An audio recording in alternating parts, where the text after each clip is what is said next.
इन चारों केसेस में convex lens द्वारा बनी इमेजेस की प्रॉपर्टीज को हम समझ चुके हैं। क्या होगा अगर ऑब्जेक्ट इन्फिनिटी पर हो? इसकी इमेज कहाँ बनेगी? इन्फिनिटी पर ऑब्जेक्ट से सभी रेस को एक दूसरे से पैरेलल माना जाता है।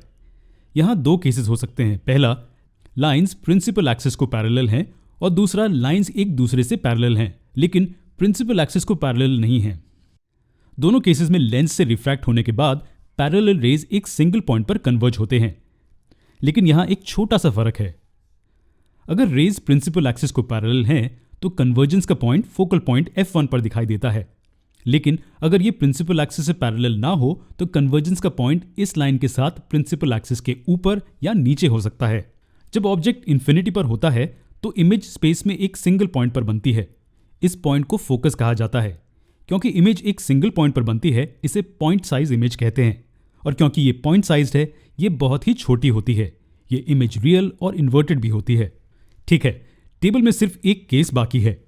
क्या होगा अगर ऑब्जेक्ट F1 और O के बीच में रखा हो? तो हम चाहते हैं कि पहले उस केस के लिए आप रे डायग्राम बनाने की कोशिश करें। चलिए हमारे ऑब्जेक्ट को F1 और O के बीच में कहीं भी रखते हैं।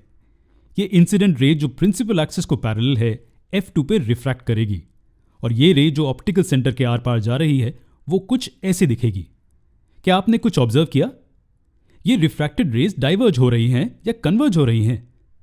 खैर, ये डाइवर्ज हो रही हैं। इसका मतलब ये है कि ये एक दूसरे से दूर जा रही हैं।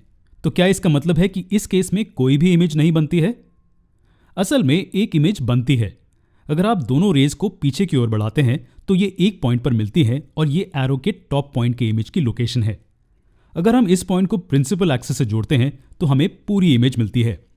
अब क्या आप हमें इसकी प्रॉपर्टीज बता सकते हैं? पहले हम देख सकते हैं कि ये लेंस के सेम साइड पर बनी है। आप ये क्लियरली देख सकते हैं कि ये एक एनलार्ज्ड इमेज है, और ये इमेज वर्चुअल और इरेक्ट भी है। इसके साथ ही एक कॉन्वेक्स लेंस से बनी इमेजेस की प्रॉपर्टीज के सभी केसेस को हम समझ चुके हैं। प्लीज इन्हें दोबारा देखें। चलिए अब एक नई स्क्रीन पर डिस्कस किए गए हर केस के लिए रे डायग्राम्स बनाकर देखते हैं। ये सभी रे डायग्राम्स कॉन्वेक्स लेंस से बनी इमेजेस की प्रॉपर्टीज को रिप्रेजेंट करते हैं। चलिए सभी प्रॉपर्टीज को जल्दी से दोहराते हैं। जब ऑब्जेक्ट F1 और O के बीच में होता है तो उसकी इमेज इनलार्ज्ड होती है, लेकिन नेचर में वर्चुअल होती है। जब ऑब्जेक्ट F पर होता है तो इमेज ज्यादा इनलार्ज्ड होती है। हम अज्यूम करते हैं कि रिफ्रैक्टेड रेज इन्फिनिटी पर मिलते हैं क्योंकि ये पैरेलल हैं। अब आगे क्या? जब ऑब्जेक्ट 2F1 और F1 के बीच में होता है तो इमेज रियल होती है और उसका साइज कम हो जाता है। हालांकि ऑब्जेक्ट की साइज की तुलना में फिर भी बड़ी होती है और इमेज 2F2 के पार बनती है।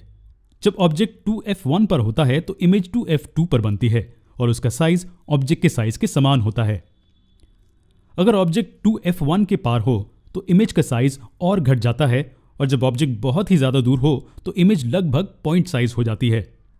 अगले वीडियो में हम कॉन्केव लेंस से बनी इमेजेस की प्रॉपर्टीज को पढ़ेंगे।